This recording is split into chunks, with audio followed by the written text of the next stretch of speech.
Welcome to the Banker Lamp. Please enjoy the video. You need power and a saved workspace before starting. For Apple Silicon, shut down then press and hold the power button until startup options appear. For Intel, restart and hold D. Once done, select the diagnostic option from the menu and follow on-screen prompts to choose language and network. This kicks the Mac into a minimal test environment, so the tools can probe hardware without OS interference. Now run the comprehensive tests. Choose extended or thorough mode if available because quick checks can miss intermittent faults. You'll see progress bars and device checks. Make sure the Mac remains plugged in and don't close the lid. If a component returns an error code, write it down exactly.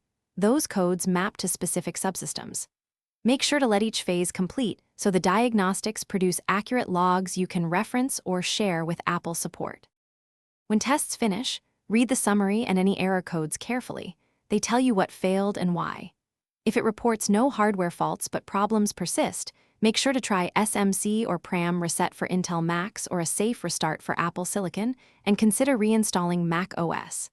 If a hardware fault is listed, schedule service and provide the error code and your serial number.